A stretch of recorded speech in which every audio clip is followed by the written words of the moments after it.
Gunsmoke. Brought to you by Chesterfield.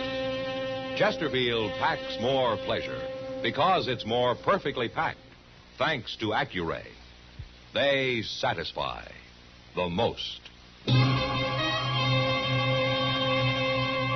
Around Dodge City and in the territory on West, there's just one way to handle the killers and the spoilers, and that's with a U.S. Marshal and the smell of Gunsmoke.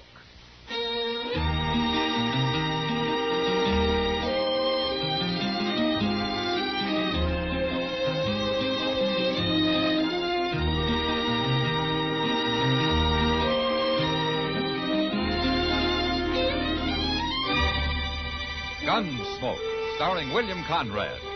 The transcribed story of the violence that moved west with young America. And the story of a man who moved with it. I'm that man, Matt Dillon, United States Marshal. The first man they look for and the last they want to meet. It's a chancy job, and it makes a man watchful and a little lonely.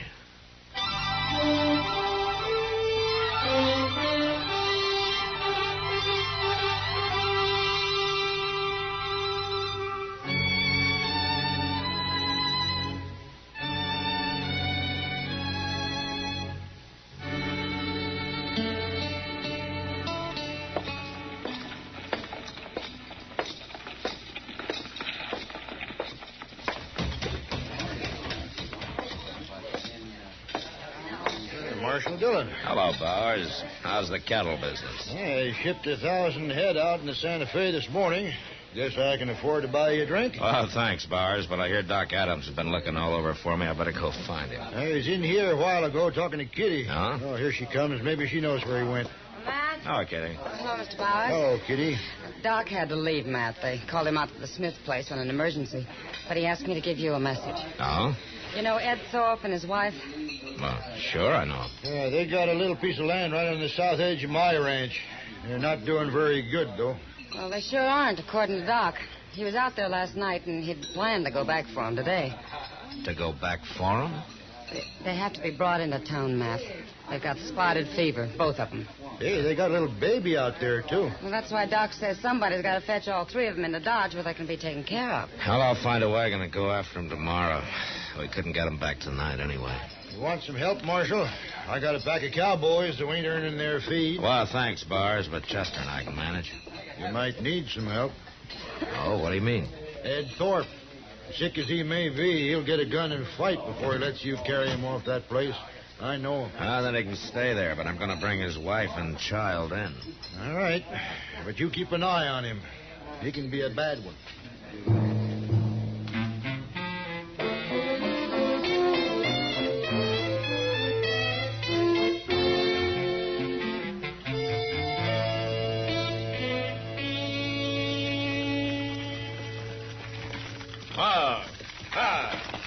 This ain't Ed Thorpe's place, Mr. Dillon. Yeah, I know, Chester, but I want to meet these people. They must be new.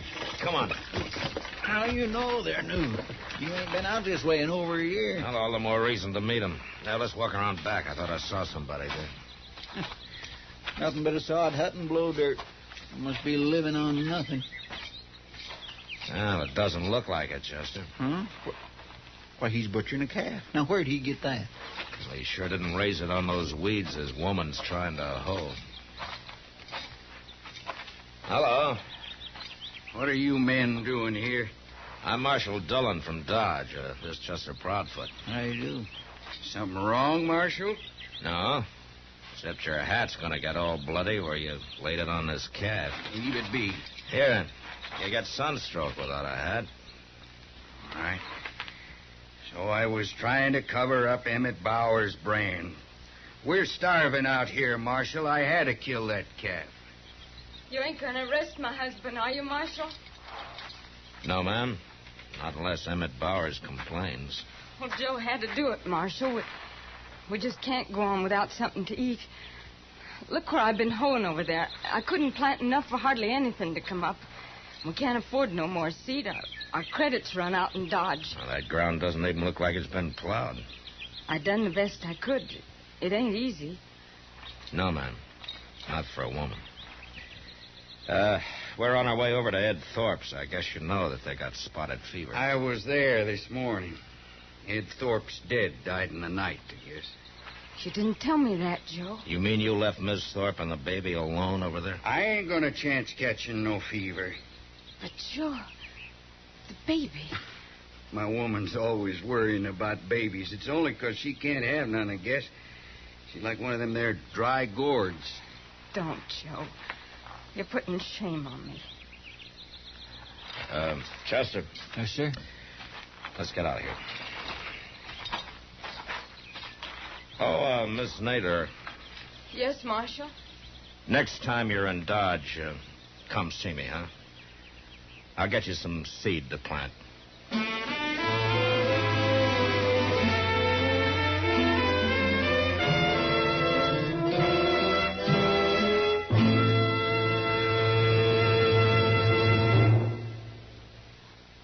That whistling man, Bobby Haggart, really started something. Tonight, the Calypso Boys join in. Ready, amigos?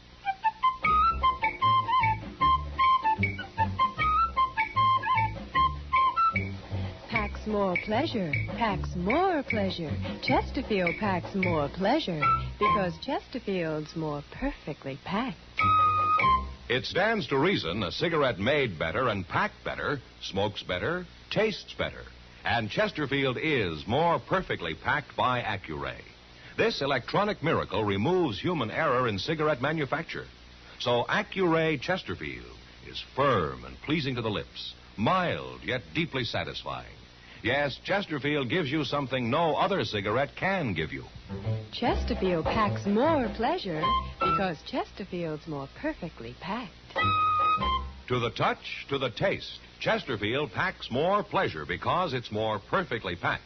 By Chesterfield, mild, yet they satisfy the most.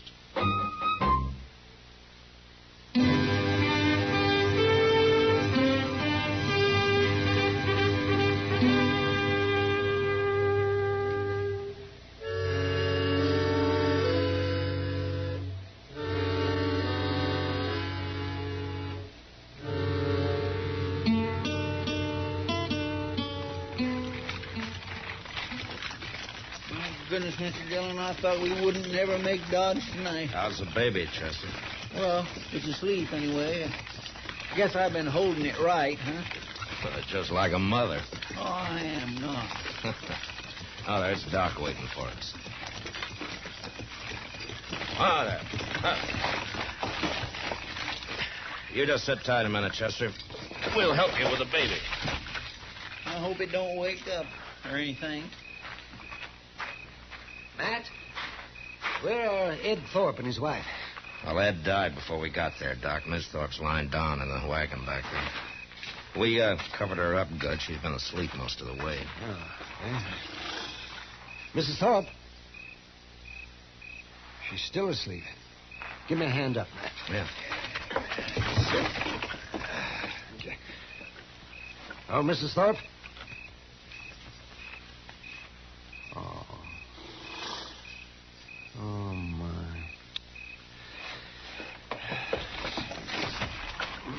What's the matter, Doc? She's not asleep, Matt. She's dead. No. Died on the way in, I guess. Now we got a baby to take care of. You know, Doc, I think she knew she was going to die.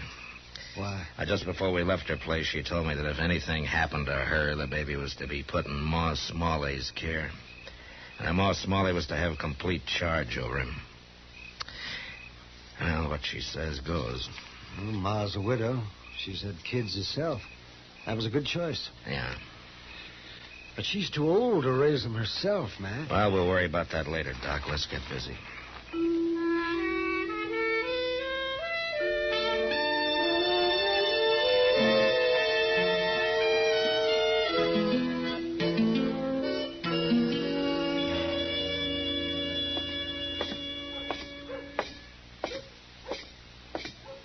Hello, Ma. Howdy. How have you been, Miss Needler? Pretty good, Marshal. Marshal, Mrs. Needler wants to adopt the Thorpe baby. Oh? Well, Miss Thorpe left the baby in your charge, Ma. It's all up to you. Well, I've had him over a week, Marshal, and I'm going to keep him a while longer so he'll be near Doc just in case. But Mrs. Nadler here seems like a mighty fine woman to me. And I'd let her take that baby, only I'm worried about one thing. I told her, Marshal, and the truth, and she's afraid maybe Joe and I can't make a go of it out there. You remember what you said when you was leaving that day? I said to come see me. I'd help you get some seed to plant. Well, now, that's all I need. I get a little corn up there. I might even raise a few hogs. I'll work awful hard, Marshal. I promise I will. She gets started. She can have the baby, Marshal. Miss Nadler, why don't you come by my office before you leave town? I'm going to the store here and have a talk with Mr. Jonas now. Oh, Marshal, I do thank you. Come on back to the house, Mrs. Nadler. All right. You can look at him.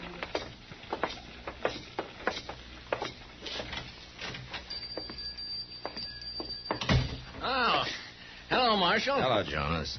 Well, what can I sell you today? I came by to see you about Miss Nadler. You know her, don't you? Yeah, of course I do. Joe Nadler's out back in the stock room right now. Oh, he is? Yeah. Nadler, come in here a minute. He's buying himself a new pair of boots, Marshal. I thought their credit had run out. Oh, well, Nadler's doing better now. He started bringing meat into Delmonico's and a couple other eating places and paid up part of his bill already, ain't you, Nadler? I don't know as I like you talking about my private affairs, Jonas. Oh, no harm. It's only Marshal Dillon. Hold on, Nadler. Those are good-looking boots. They ought to be. Them's the best I stock. Them's $20 boots. $20, huh? I'd buy a whole wagon load of seed, Nadler. You telling me how to spend my money? Does your wife know you've been doing better lately? Family matters ain't no concern of the law. Yours are. And if it wasn't for your wife, I wouldn't bother just warning you. But because of her, I'm telling you to take off those boots and buy some seed and whatever else you need to grow corn with. Now, you look here, You Marshal. shut up!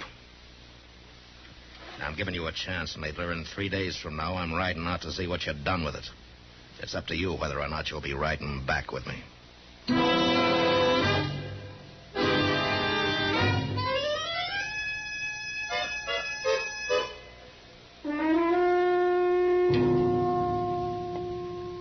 Today's Thursday, Mr. Dillon.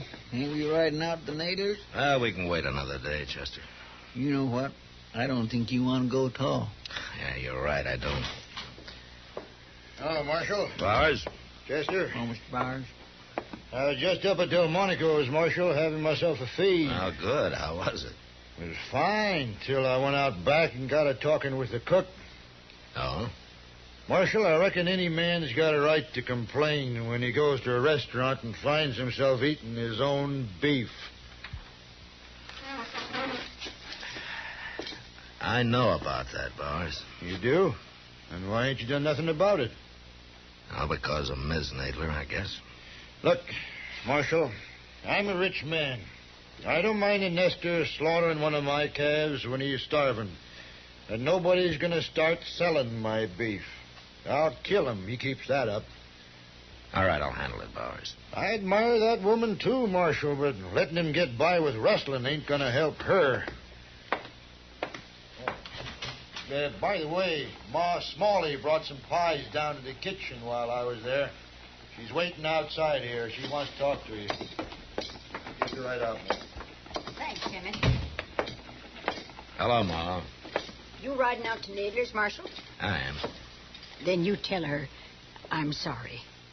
Tell her I think she's a good woman, but I can't let that baby go into the home of a cow thief. No. And it'll break her heart, Ma. Son, I got a trust put in me. All right, I'll tell her.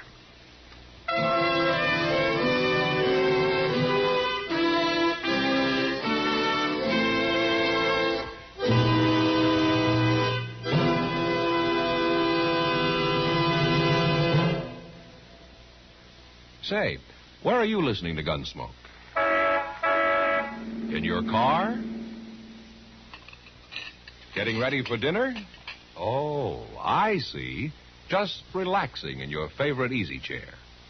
Well, I'd say you're in a good spot right now to really enjoy a Chesterfield. You see, Chesterfield packs more pleasure because it's more perfectly packed. It stands to reason. A cigarette made better and packed better smokes better, tastes better. And Chesterfield is more perfectly packed by Accuray. This electronic miracle removes human error in cigarette manufacture. So Accuray Chesterfield is firm and pleasing to the lips, mild, yet deeply satisfying. Yes, Chesterfield gives you something no other cigarette can give you. Chesterfield packs more pleasure because Chesterfield's more perfectly packed. To the touch, to the taste, Chesterfield packs more pleasure because it's more perfectly packed. Buy Chesterfield. Mild, yet they satisfy the most.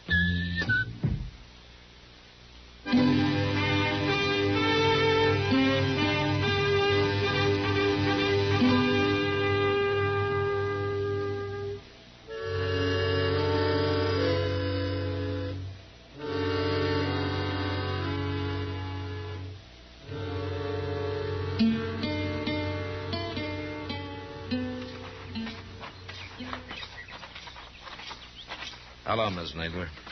Oh, Marshal. Hello, Chester. Hi, ma'am. What brings you out here, Marshal? Is your husband home? No, he's been gone since morning. Oh. Miss Nadler, do you know that he's been slaughtering Emmett Bauer's beef? Oh. Mr. Bowers complained about it. About that calf? Well, it's more than that one calf, Miss Nadler. He's been selling meat around Dodge lately. So that's what he had in the wagon. I know you had nothing to do with it, Miss Nadler, but I hate to tell you this, but Ma Smalley isn't going to let you have the baby. Oh. Well, she's right, Marshal. It wouldn't be fitting. Mr. Dillon, look. Huh? Over yonder. That's Emmett Bowers. I'll be back, Miss Nadler. I'm going to go talk to him. Them other two must be riders of his, huh? Yeah.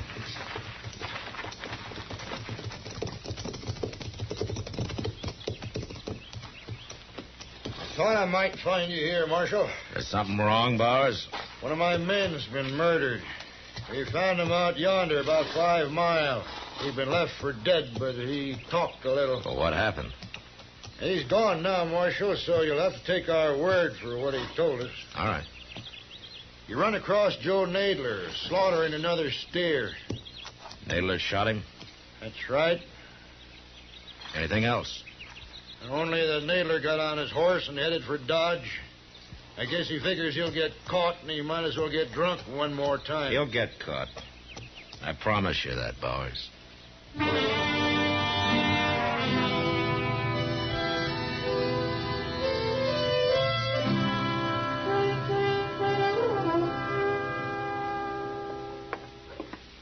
Finally found him, Mr. Dillon. He's in there getting drunk at the bar. Well, it's taken us long enough. Everybody in town must know I'm after him by now. There, see him? Yeah, I see him.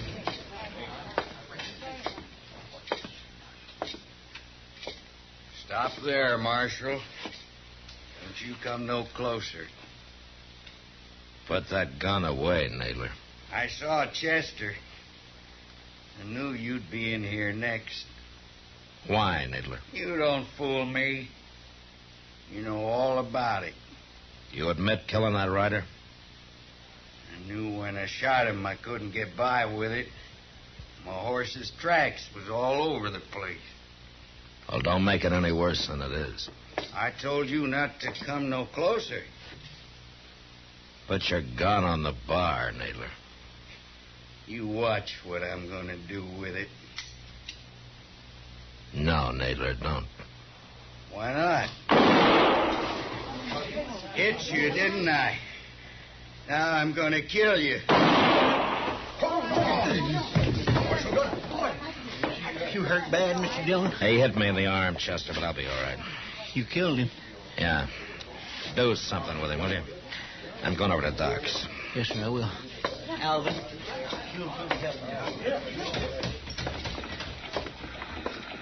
Marshal Dillon? What? Oh, Ma Smalley. Why, you've been hurt. Oh, it's not bad, Ma. What about Joe Nadler? He's dead. Yeah, I figured he would be. I heard you was looking for him. That's why I followed you down here. Look, my arm's bleeding some, Ma. I better get over to Doc's. Well, you hear me out first, Marshal. Yeah, of course, Ma. Go ahead. You'll be the one to tell Mrs. Nadler about him, won't you? I guess so. Take a wagon with you, Marshal. What? A woman can't live out there alone. Now, I got an extra room at my house if she'll help with the work. Well, what about the baby? It'll be her baby, Marshal. And tell her I won't interfere none, neither. Yeah, I sure will, Ma. I'll tell her all that. I'll go out first thing in the morning. Well, you won't go nowhere. You just stand here gabbing all night. That arm's bleeding, Marshal. You ought to go get it fixed, you hear? Yeah, you're right, Ma. But then you pretty off on the har.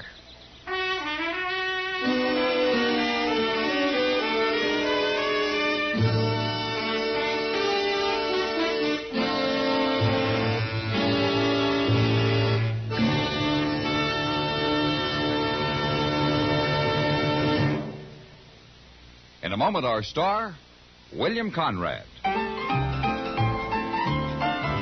Chesterfield packs more pleasure because Chesterfield's more perfectly packed. A cigarette made better and packed better, smokes better, tastes better. And Chesterfield is more perfectly packed by Accuray. This electronic miracle removes human error in cigarette manufacture. So Accuray Chesterfield is firm and pleasing to the lips. Chesterfield, mild, yet they satisfy the most. You know, the buffalo hunters killed off the entire High Plains herd in a few short years, leaving the Indians to starve. And next week, this hunger sets off an Indian massacre. And that was the West. Good night. Gunsmoke, produced and directed by Norman Macdonnell, stars William Conrad as Matt Dillon, U.S. Marshal. Our story was specially written for Gunsmoke by John Meston, with music composed and conducted by Rex Corey. Sound patterns by Tom Hanley and Bill James. Featured in the cast were Vic Perrin, John Daner, Jeanette Nolan, Virginia Christine, and Frank Cady. Harley Bear is Chester, Howard McNear is Doc, and Georgia Ellis is Kitty. Help today and hope tomorrow is the slogan of the 7th Annual United Cerebral Palsy Drive. Support United Cerebral Palsy.